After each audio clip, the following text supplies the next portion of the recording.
Shalom, shalom. We are the real Hebrew Israelites coming day in and day out. Prophesy downfall of Babylon the Great, which is America. First off and foremost, our praises, honor, and glory be unto Yahweh, Ba'ashem Yahushai, Ba'ashem Kadash. Double honors to the other apostles, a great millstone, salutations to the elect, wherever it may be.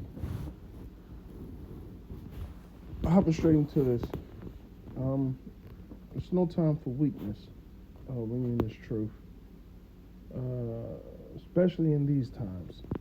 All right, and I'm just hop straight into it.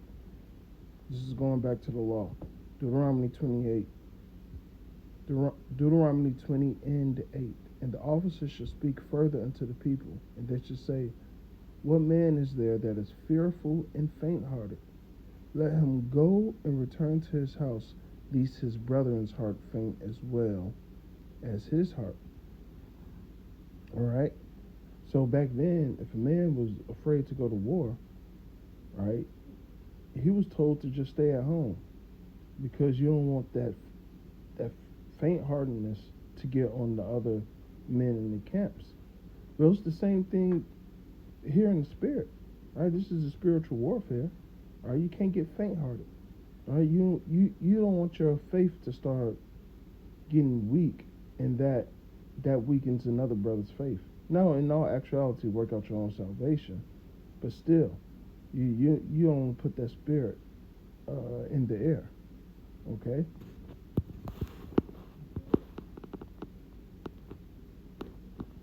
Hey, even like this, right? Deuteronomy 24 and 5. When a man taketh new wife, he should not go to war, neither should he be charged with any business, but he should be free at home 1 year, and should cheer up his wife which he hath taken. Now, why is that? Because his mind is focused on something else. His mind is not going to be focused on winning the battle and having a warlike mentality. All right, he just married a new piece of ass. Thinking about that. All right. So just like it was wise to remove that man and wise to remove the man that was fearful-hearted, all right, it's for what? The integrity of the camp.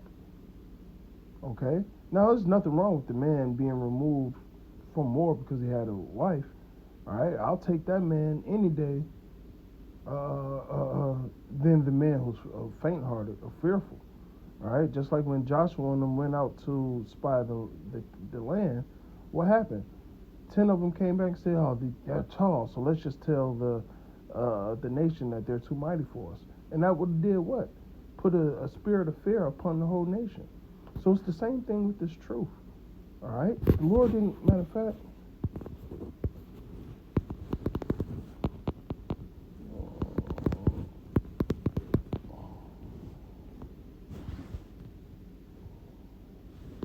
Romans 8 and 14. For as many as live by the Spirit of Yahweh, they are the sons of Yahweh. For ye have not received the spirit of bondage again to fear, but ye have received the spirit of adoption, whereby we cry, Abba, Father. All right? Because what? The Lord, the only spirit of fear we have on us is the fear of Yahweh Ba'ashem Yahushai. Everything else outside of that, we don't fear no man, we don't fear no fucking institution, we don't fear none of that shit. Okay? And that's your mindset when you come to the truth, matter of fact.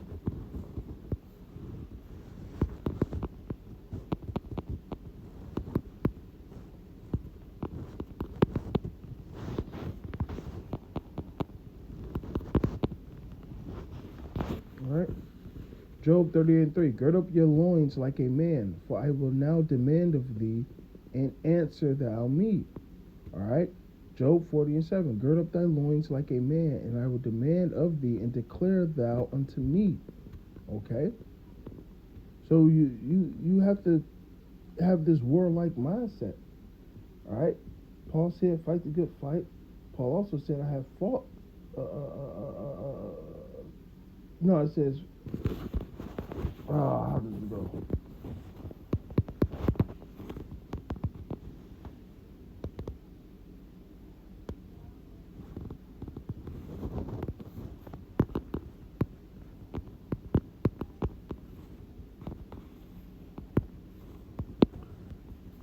Therefore, endure hardness. This is 2 Timothy 2 and 3. Therefore, endure hardness as a good soldier of Hamashiach.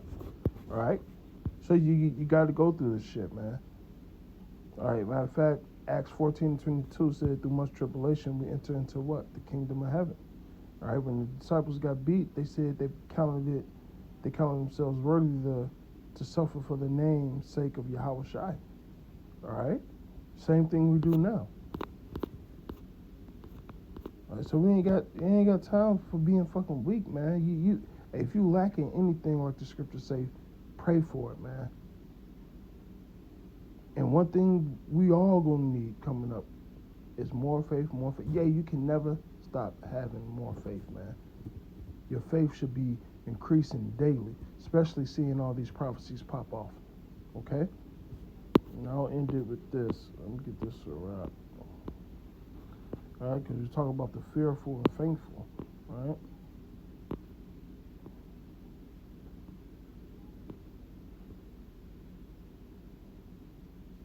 I'm going with 13. If you guys get the time, read this whole chapter. All right? Sirach 2 and 1. My son, you brothers should be able to break it down for yourselves. I mean, this chapter is very simple. All right?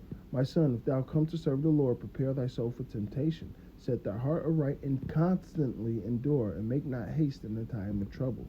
Cleave unto him and depart not away, that thou mayest be increased in thy last end. Whatsoever is brought upon thee, take it cheerfully, and be patient when thou art changed to a lower state.